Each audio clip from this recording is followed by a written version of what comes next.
Consider it pure joy, my brothers and sisters, whenever you face trials of many kinds, because you know that the testing of your faith produces perseverance.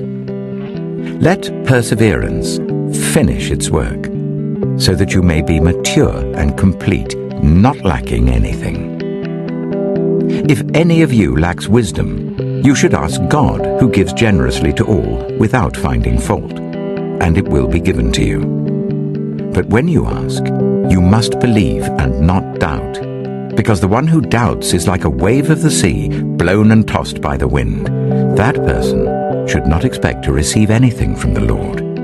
Such a person is double-minded and unstable in all they do. Believers in humble circumstances ought to take pride in their high position, but the rich should take pride in their humiliation, since they will pass away like a wild flower. For the sun rises with scorching heat and withers the plant. Its blossom falls and its beauty is destroyed. In the same way, the rich will fade away, even while they go about their business.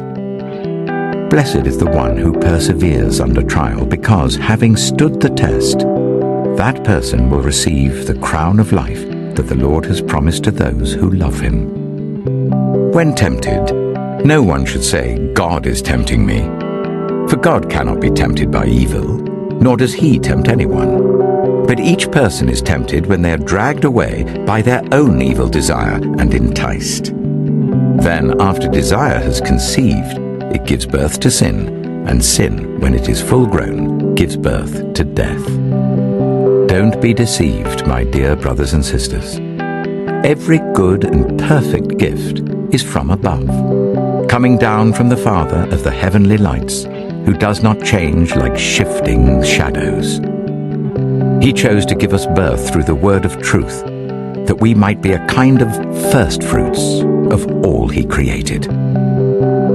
My dear brothers and sisters, take note of this. Everyone should be quick to listen, slow to speak, and slow to become angry, because human anger does not produce the righteousness that God desires. Therefore, get rid of all moral filth and the evil that is so prevalent, and humbly accept the word planted in you, which can save you. Do not merely listen to the word and so deceive yourselves.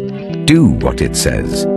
Anyone who listens to the word but does not do what it says is like someone who looks at his face in a mirror, and after looking at himself, goes away and immediately forgets what he looks like.